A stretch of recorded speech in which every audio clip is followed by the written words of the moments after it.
ప్రాచీన శాస్త్రీయ అత్యాధునిక వైద్య విధానాలను వినూత్నంగా ఒకే గొడుగు కింద అందుబాటులోకి తీసుకొచ్చింది మెడి9 integrated medical system. Revanth Reddy సర్కార్ అధికారంలోకి వచ్చిన తర్వాత ఎన్నికల్లో ఇచ్చిన హామీల అమలుపై ప్రత్యేక దృష్టి కేంద్రీకరించింది. తాజాగా శివరాత్రి పండుగ నేపథ్యంలో రాష్ట్రంలోని ప్రజలకు మరో భారీ గుడ్ న్యూస్ చెప్పింది. మరోసారి రాష్ట్రంలో కనక వర్షం కురిపించింది. శివరాత్రి పర్వదినాన్ని పురస్కరించుకుని తెలంగాణ ప్రభుత్వం నిరుపేద రైతు కూలీలకు శుభవార్త అందించింది. ఇందిరమ్మ ఆత్మీయ భరోసా పథకంలో భాగంగా నిధులను ప్రభుత్వం విడుదల చేసింది. ప్రస్తుతం ఎన్నికల నియంత్రణ కోడ్ అమల్లో లేని ఉమ్మడి రంగారెడ్డి, మహబూబ్ నగర్ జిల్లాల్లో లబ్ధిదారుల ఖాతాల్లో నగదు జమ చేశారు. ఇప్పటి వరకు రాష్ట్ర వ్యాప్తంగా 83,420 మందికి 50.65 కోట్ల రూపాయలు అందినట్లు అధికారులు వెల్లడించారు.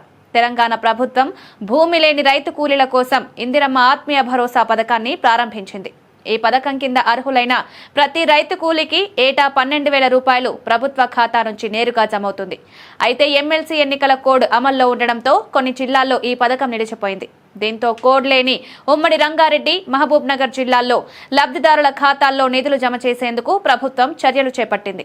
ఈ పథకం జనవరి 26న రిపబ్లిక్ డే సందర్భంగా ప్రారంభమైంది. ప్రతి మండలంలో ఒక గ్రామాన్ని పైలట్ ప్రాజెక్టుగా ఎంపిక చేసి అక్కడ అర్హుల ఎంపిక కోసం గ్రామ సభలు నిర్వహించారు. అర్హత పొందిన రైతు కూలీల బ్యాంకు ఖాతాల్లో తొలి విడత నిధులు జమ చేశారు.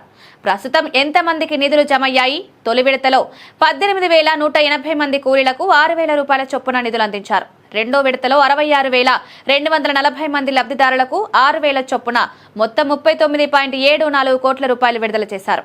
ఇప్పటి వరకు రాష్ట్ర వ్యాప్తంగా 83,420 మంది రైతు కూలీలకు 50.65 కోట్ల రూపాయలు చెల్లించారు.